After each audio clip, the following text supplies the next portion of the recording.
chicken biryani that comes out just right. I'm going to show you my technique for making biryani that has flavorful and fluffy rice, so let's get started. The first thing we're going to do is slice onions and then dice our tomatoes. Then on high heat, we're going to cook our onions until they're very golden brown. And my coffee in the background is there just because I like to drink coffee while I'm cooking. Now we're going to add our garlic paste and our ginger paste and cook it with the onions for a little bit. Then we're going to add our chicken. For biryani, the chicken should be cut into larger cubes, and this is about 4 pounds that I'm using here. Let the chicken change color a little bit, and then we're going to add our shan masala biryani mix. Since this is 4 pounds, I'm going to use 2 packets here.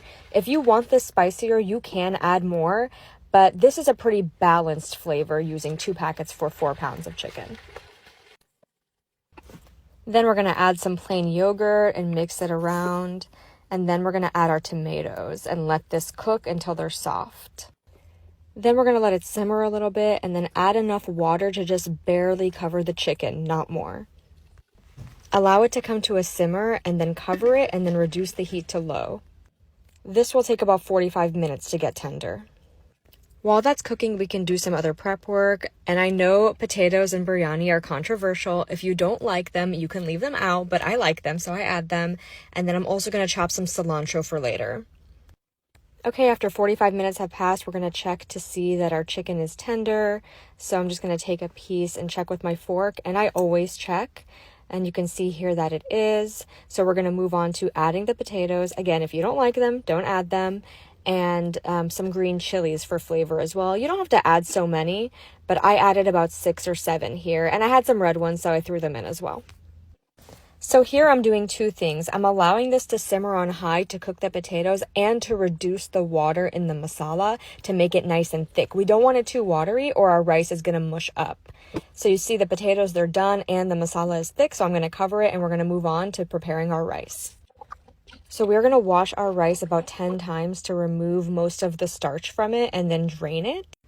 And now I'm going to put a large pot of water to boil, and we're going to boil our Sela basmati rice for exactly 12 minutes. Be ready to drain it as soon as the timer goes off so it doesn't overcook.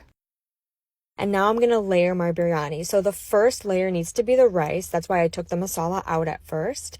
And I put a layer of rice, and now I'm going to start layering my masala. So rice, masala, and then the final layer on the top should be rice. But before I do the final layer, I'm going to prepare some food coloring. So this is powder food coloring in about 1 cup of water.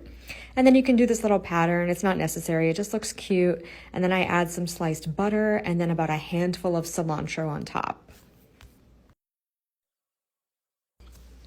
Now we're going to add some foil to cover it before we put on the lid, just to secure all the steam in there. And then the lid has a hole in it, so I'm going to put an extra towel just to cover that hole, and then put something heavy on top of it to really make sure the lid is securely on the pot.